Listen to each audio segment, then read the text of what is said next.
Presidente de Uruguay afirmó que tendrán una política de desestímulos del aborto. Corporación de Abogados Católicos en Argentina solicita evaluar el retorno gradual de las misas con los fieles. Además, Italia fija la fecha para volver a celebrar misas con la presencia de fieles. Bienvenidos a EWTN Noticias, gracias por estar nuevamente con nosotros. Soy Eddie Rodríguez Morel. Comenzamos el programa de hoy contándoles que el presidente de Uruguay, Luis Lacalle, manifestó que su gobierno tendrá política de desestímulos del aborto. Veamos. Hace poco, el presidente de Uruguay, Luis Lacalle Pou, manifestó que el país debe tener una política de desestímulos del aborto porque los niños por nacer tienen derechos. Dicha declaración se realizó en una conferencia de prensa online el pasado 4 de mayo para informar sobre la situación del COVID-19. Al respecto, el presidente Lacalle recordó que si bien existe una ley de aborto vigente desde 2012, como legislador él siempre manifestó su voluntad contraria cuando se votó por este proyecto de ley. En esa línea, expresó que Uruguay tiene una fuerte protección a los niños en el vientre materno y que en su constitución y de acuerdo a los pactos ratificados, se entiende que hay vida desde la concepción. Asimismo, reiteró que esa es su visión como presidente de la República. Sin embargo, explicó que cuando la sociedad ha decidido en el Parlamento, la ley del aborto se estima vigente. Finalmente, Luis Lacalle dijo que tiene una agenda provida que vela por la protección de los niños por nacer y las circunstancias alternas como la adopción. Cabe recordar que ante esto el obispo emérito de Uruguay, Monseñor Jaime Fuentes, expresó que las palabras del presidente han sido un respiro en el caudal circulatorio de una sociedad malherida por una cultura de muerte. Los católicos tenemos una gran responsabilidad social y un momento principal de la expresión de esa responsabilidad es por quién votamos, sobre todo para la presidencia, el Congreso de una nación. Nos alegramos de que el presidente actual de Uruguay exprese esa voluntad de reducir el aborto que lamentablemente un anterior presidente, un anterior gobierno pasó sin ninguna dificultad en ese país. Y ahora nos vamos hasta Argentina con nuestro corresponsal Matías Boca, quien nos trae información sobre los obispos del país. Adelante, Matías. Hola Eddie y estimados televidentes, un saludo fraterno para todos ustedes desde la ciudad autónoma de Buenos Aires. Para comenzar con las noticias, algunos obispos de regiones pastorales destacan la fecundidad de la Iglesia en estos tiempos de pandemia.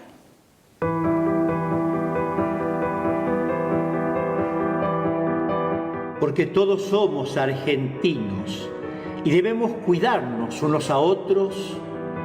Como obispos, queremos cuidar no solo a los católicos, sino a todos los habitantes de la Argentina.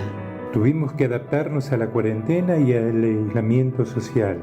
Nuestros fieles nos están enseñando a seguir rezando y a mantener viva la fe, como siempre, como auténtica iglesia doméstica. Hoy nuestros templos están vacíos, pero la iglesia está más llena de vida que nunca. Se han abierto las grandes puertas de la iglesia doméstica. Rezando y utilizando todo tipo de redes de comunicación, uniéndonos en familia, en la fe y en la caridad, nos mantenemos en profunda comunión con Cristo y con nuestros hermanos. Es momento de ser prudentes, de tener paciencia, de seguir cuidándonos entre todos. Como lo venimos haciendo, ganaremos la batalla con la menor cantidad posible de caídos. Ya vendrá el tiempo oportuno de abrir las puertas de nuestros templos. Mientras tanto, sigamos rezando y cuidándonos entre todos, porque vale toda vida. Juntos como argentinos vamos a salir adelante, con la fe, la oración y el compromiso por el bien común.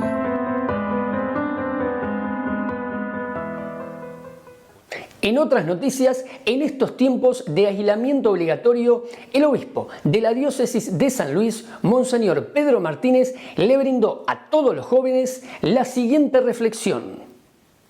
Queridos jóvenes, un tiempo muy especial para la juventud, un tiempo muy especial para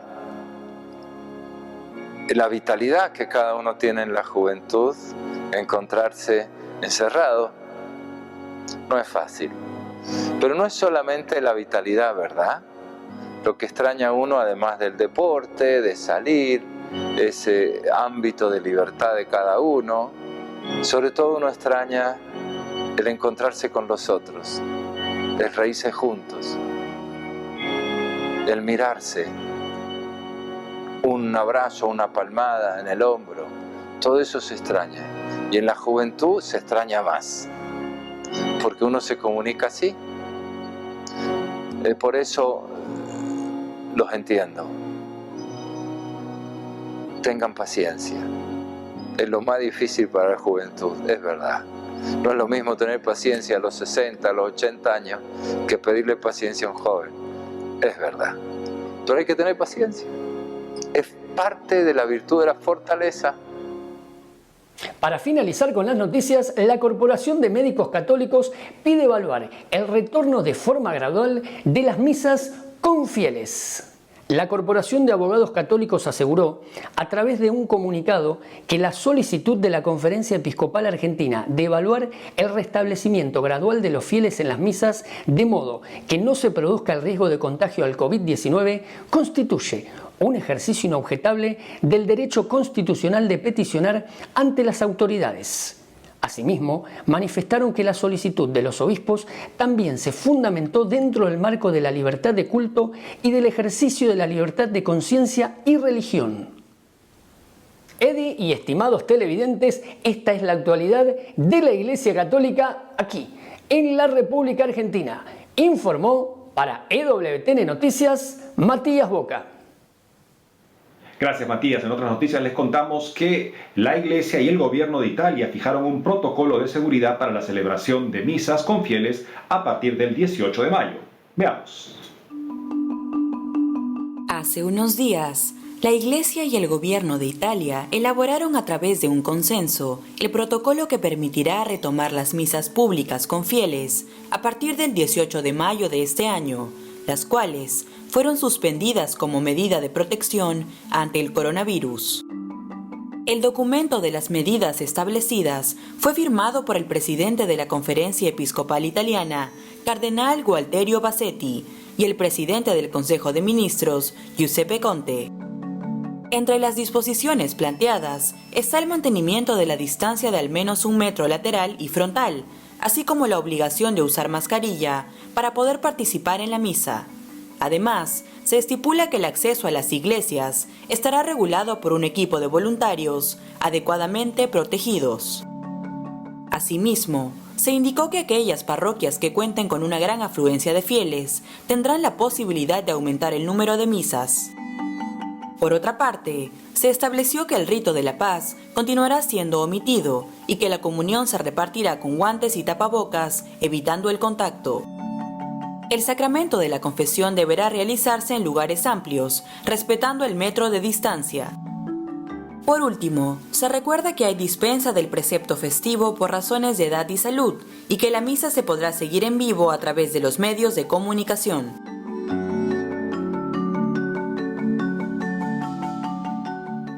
Ahora les contamos que del 14 al 17 de mayo se realizará el primer simposio católico virtual, que reunirá expertos del mundo hispano.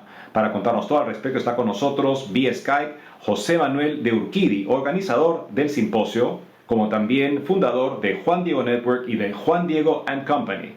José Manuel, gracias por estar con nosotros en EWTN Noticias. Gracias a ti, Eddie, y a toda la audiencia de EWTN por estos momentos para poderles platicar de este evento que empieza mañana y que dura hasta el domingo. Cuéntanos, ¿en qué consiste el primer simposio católico virtual? ¿Está abierto al público en general? Claro que sí, mira, son 4 días a partir de mañana jueves, en el que más de 70 católicos reconocidos de toda Latinoamérica, España y Estados Unidos, entre ellos obispos de 5 diferentes países, Pepe Alonso, Alejandro Bermúdez, que están ahí muy cercanos a ustedes en el WTN, Lupita Venegas, Martín Valverde, Pepe Prado, José Manuel Espino, Rafa Piña, Noel Díaz, fundador del Sembrador, y así muchos católicos más, expertos en temas de evangelización, en temas de familia, de formación, de hispanos en Estados Unidos, que es muy importante, y también empresarios católicos que están consagrando sus empresas a Dios. Todo esto a través de conferencias, diálogos, paneles virtuales y también backstage, que le llamamos, juntas en las que ustedes que están escuchando de cualquier parte del mundo pueden unirse y platicar con algunos de estos conferencistas, ¿verdad? Y todo esto es completamente gratis, pueden asistir todos los que están viendo en este momento si se meten desde ahorita en www.catolicovirtual.com. catolicovirtual.com, completamente gratis. Por otro lado, varios expertos afirman que la vida del hombre no será igual después de la pandemia del coronavirus. ¿En qué manera piensas que la pandemia afecta la vida del hombre y cómo puede ser la vida del hombre iluminada desde las enseñanzas de la Iglesia? Sí, mira, algo yo creo que importantísimo, Eddie, que ha pasado es que nos hemos dado cuenta de la necesidad de hacer iglesia, ¿no? Como que se me hace que antes estábamos muy cada quien en su apostolado, en su grupito, en su movimiento, en su parroquia, en su iglesia local. Somos una sola iglesia y esa necesidad la hemos visto ahorita, que tenemos que unirnos como católicos. Una sola iglesia somos. Otra cosa yo creo que ha despertado que en toda la historia pues era un tema de la Iglesia Católica, pues éramos de avanzada en temas de innovación y de creatividad y nos hemos dormido, tenemos que admitirlo. Yo creo que ahora eso está despertando mucha innovación y creatividad para ver formas de, aún y a pesar de estar en cuarentena, estar con los más necesitados, evangelizar, formar, etcétera, etcétera. Hemos visto pues cosas tremendas en estos meses pasados y que están pasando para bien también y tenemos que aprender de ellas, ¿verdad? Por eso nos estamos ahora congregando virtualmente, cabe aclarar, ¿verdad? Para poder aprovechar esto y darle con todo, poner las pilas como católicos a lo que sigue. No podemos seguir en la misma comodidad antes. Por otro lado, José Manuel, ¿cuáles son los retos que crees que deberá afrontar el católico tras la pandemia del COVID-19? Pues sí, mira, yo espero que a partir del domingo y durante la próxima semana, después del simposio, pueda responderte mejor esta pregunta, porque vale más la cabeza de muchos expertos y de miles de católicos del mundo de habla hispana que la mía, ¿verdad? Pero, pues bueno, por mi parte yo lo que esperaría básicamente es dejar esa comodidad, que no regresemos al antes. Tenemos que darle con todo para adelante. Hay muchas almas que necesitan oír la buena nueva. Necesitamos poner las pilas como católicos. Eso es lo que yo espero para después. José Manuel, gracias por habernos acompañado en EWTN Noticias. Muchas gracias a ti, Eddie, y pues bueno, los esperamos pues a partir de ya y de mañana oficialmente en www.catolicovirtual.com. Dios los bendiga. Amigos, tenemos que hacer una pausa, pero al volver, ante aumento de casos por COVID-19, obispos de Bolivia recuerdan que la vida y la salud son lo primero. Ofrecen homenaje a los guardias suizos que dieron su vida por el Papa durante el saqueo de Roma. Ya regresamos con más información en EWTN Noticias.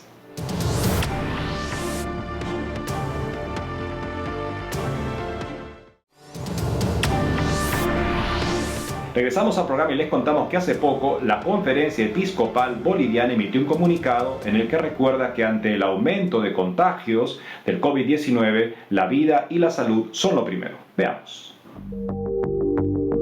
Hace unos días, la Secretaría General de la Conferencia Episcopal Boliviana, a través de un comunicado, recordó a los ciudadanos de este país que ante el rápido aumento de contagios por coronavirus, la vida y la salud son los primeros valores que hay que cuidar y proteger. A los obispos nos preocupan las actitudes de violencia que se han vivido en algunas zonas del país, que tienen como base el poner por encima de los intereses de todos los de algunos grupos o partidos, y también el aprovechamiento partidista de la enfermedad y el sufrimiento del pueblo para la propia propaganda política. En ese sentido, los prelados reprobaron las actitudes de algunos ciudadanos que, desafiando las normas sanitarias, ponen en peligro la vida de otros. Asimismo, lamentaron que algunas personas aprovechan las opiniones que menosprecian los riesgos del coronavirus o aquellas que usan la pandemia para su beneficio político. Por otro lado, los obispos bolivianos señalaron que sobre las próximas elecciones generales, la Asamblea Plurinacional debe actuar en coordinación y confianza con el Tribunal Supremo Electoral para decidir de forma imparcial lo que conviene al interés general del país, teniendo en cuenta la dificultad de las actuales condiciones por el coronavirus. Es momento para la responsabilidad, la unidad y la oración.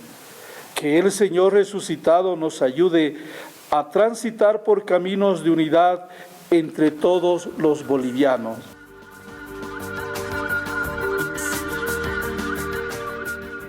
Y ahora nos enlazamos con nuestro corresponsal en México, Diego López Colín, que nos hablará de cómo la Iglesia está ayudando a las mujeres desprotegidas durante la pandemia del COVID-19. Adelante, Diego. Hola Eddie, te saludo desde la Ciudad de México para contarte que en México, así como en varios países de América Latina, celebramos el Día de las Madres. Ante esto, la Iglesia elevó una oración especial por todas las madres trabajadoras, en especial por aquellas que sufren por la incertidumbre económica y por la falta de empleo. En este contexto, la provincia y la arquidiócesis de Morelia, en su compromiso cristiano, siguen apoyando a muchas familias por medio de la pastoral social, sobre todo a madres que se encuentran desamparadas ante la contingencia sanitaria por el coronavirus. La arquidiócesis informó que hasta la fecha se han entregado en la zona más de 2.000 despensas, de las cuales 60 han sido destinadas para brindar apoyo alimentario a sexoservidoras, de las cuales la mayoría se encuentra en pobreza y son de la tercera edad. Estas mujeres, acompañadas por la Iglesia, también sufren por los embates de las medidas sanitarias y son apoyadas para que puedan llevar algo de comida a sus hijos durante la contingencia, según se dio a conocer el encargado de la Pastoral de la Salud de la Arquidiócesis de Morelia, Julio César Fajardo, quien además dijo que se les apoya con consultas médicas, medicamento para ella y sus hijos, acompañamiento psicológico y espiritual y con capacitaciones para que puedan elaborar algún producto o tengan algún oficio. En otras noticias les informó que el pasado miércoles llegó a Ciudad de México procedente de Nueva York el cuerpo del sacerdote de origen mexicano Jorge Ortiz Garay, quien fue el primer sacerdote que murió por coronavirus en Estados Unidos. Padre Jorge, originario de Ciudad de México, ordenado sacerdote en la arquidiócesis de Newark y desde 2009 sacerdote de la diócesis de Brooklyn, fue impulsor de los festejos guadalupanos que se realizan desde 2013 en Nueva York. Contemplan la conocida carrera guadalupana, una iniciativa deportiva religiosa que reúne cada año a miles de migrantes mexicanos e hispanos. De acuerdo con una tarjeta informativa de la Arquidiócesis de México, tras su muerte, la familia del sacerdote inició los trámites ante las autoridades mexicanas para reclamar el cuerpo y solicitar su repatriación, pues era su deseo ser enterrado en el país. Este se suma a la lista de los 2 sacerdotes de la Arquidiócesis de Puebla, uno de la Arquidiócesis de León y del diácono de la diócesis de Nezahualcóyotl que perecieron por esta enfermedad. En otras noticias y para finalizar les informo que la Conferencia del Episcopado Mexicano dio a conocer que se adelantará el cierre del ciclo escolar del Pontificio Colegio Mexicano en Roma debido a la situación de emergencia sanitaria que se vive. Es por ello que los sacerdotes y las religiosas que se encontraban en formación académica regresarán al país. El padre Víctor Vázquez Moreno, rector del colegio, aseguró que con asesoría de la Embajada de México en Italia, se contactó una aerolínea que trasladó a 80 sacerdotes del posgrado del Pontificio Colegio Mexicano, 2 del Colegio Pío Latino y 2 monjas de la ciudad de Roma, Cancún, Quintana Roo. De ahí cada religioso se dirigió a su lugar de origen. El rector indicó que como medida de precaución los sacerdotes y las religiosas fueron evaluados médicamente, previo a su viaje y se descartó la posibilidad de que puedan ser portadores del virus. Por su parte, la SEM añadió que el colegio continuará activo en su área administrativa a fin de apoyar las gestiones que sean necesarias. Eddie, esta es toda la información que tengo desde Ciudad de México. Te mando un fuerte abrazo hasta tu casa. Reportó para WTN Noticias Diego López.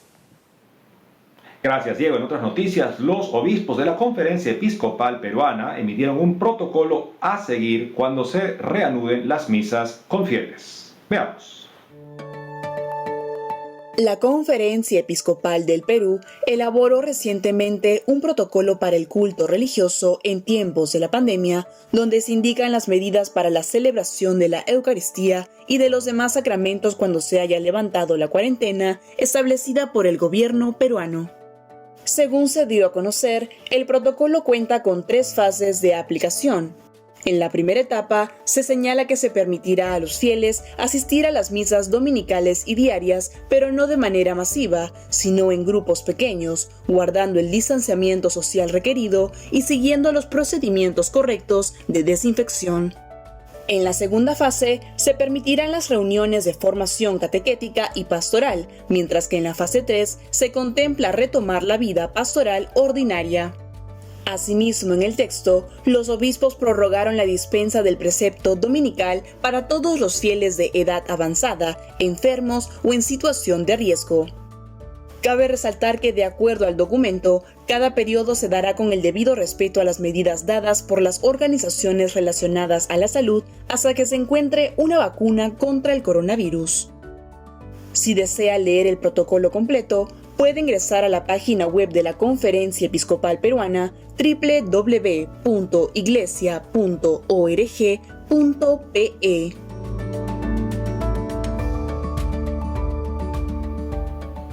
En otras noticias, la Guardia Suiza en el Vaticano conmemoró a los 157 guardias que dieron su vida para salvar la del Papa Clemente VII durante el saqueo de Roma. Veamos.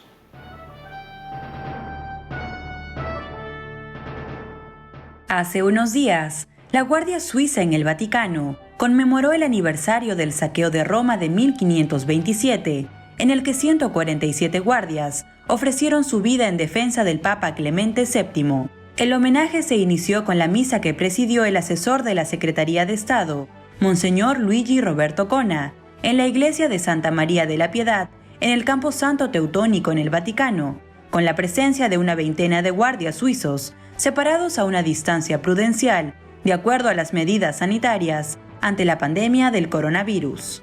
En su homilía, Monseñor Cona destacó el valiente esfuerzo de los jóvenes, que no dudaron en ofrecer su vida. Celebriamo allo stesso tempo un anniversario tanto caro alle guardie. Celebramos un aniversario muy querido para la Guardia. Pensemos en el sacrificio de esos guardias suizos que permitieron el paso del Papa Clemente VII al Castillo San Angelo y así salvar su vida. El Santo Padre pudo salvarse porque hubo jóvenes que no tuvieron problemas en donarse a sí mismos para salvar al Papa. Al respecto, Monseñor Roberto Cona indicó que los cristianos no podemos leer el sacrificio en sentido negativo, aunque estemos habituados a pensarlo así, sino a verlo como una renuncia a nosotros mismos, no por un ideal, sino por imitación a los primeros cristianos, que vertieron su sangre por amor, siendo el más grande ejemplo de entrega, Jesús de Nazaret. Al concluir la misa, los presentes rezaron la oración de la Guardia Suiza en italiano y renovaron su compromiso de defender al Papa y a la Iglesia. Estos 157 guardias suizos que dieron su vida por salvar la vida del Papa son la gloria de la institución. Nos recuerdan el servicio que con discreción y profesionalidad brindan estos soldados para cuidar al Santo Padre y a las personas en el Vaticano, dentro de un programa que incluye también un crecimiento de su vida espiritual. Así es que esperamos que las personas que se dedican también al cuidado espiritual de estos guardias cumplan igualmente, con mucho honor y con mucha responsabilidad, su importante misión. Y en otros ámbitos les contamos, amigos, que Andrew Walther, destacado periodista católico y defensor de los cristianos perseguidos, ha sido nombrado presidente y director de operaciones de EWTN News. Veamos. La organización de medios católicos más grande del mundo, EWTN, anunció que Andrew Walther, experimentado periodista católico, ejecutivo de medios y defensor de cristianos perseguidos, ha sido nombrado presidente y director de operaciones de EWTN News Inc. y que su nombramiento será efectivo el 1 de junio. Walter comenzó su carrera en medios católicos hace 2 décadas como periodista del National Catholic Register y recientemente se desempeñó como vicepresidente de Comunicaciones y Planificación Estratégica de los Caballeros de Colón. Ahora, como presidente de la División de Noticias, supervisará las plataformas de EWTN que producen contenido en diferentes idiomas y que incluyen a Catholic News Agency, National Catholic Register, el Grupo ASI, Church Pop, así como la programación de noticias de radio y televisión. Ante el nombramiento de Walter, Monseñor José Gómez, presidente de la Conferencia Episcopal de Estados Unidos, expresó que él es uno de los mejores pensadores estratégicos de la Iglesia y un muy respetado defensor de la libertad religiosa internacional. Por ello, todo le servirá para liderar EWTN. Cabe resaltar que Andrew Walter ha trabajado estrechamente con el Vaticano en varios proyectos durante el pontificado de Benedicto XVI y del Papa Francisco. Muchos éxitos a Andrew en esta nueva labor en la que todos estamos unidos para brindarles información con una perspectiva católica veraz y que nos ayude a todos a poder responder mejor a los desafíos de nuestros tiempos. Es todo por el programa de hoy, amigos. Gracias por haber estado con nosotros. No dejen de seguirnos en las redes sociales y en www.tnnoticias.com. Hasta pronto.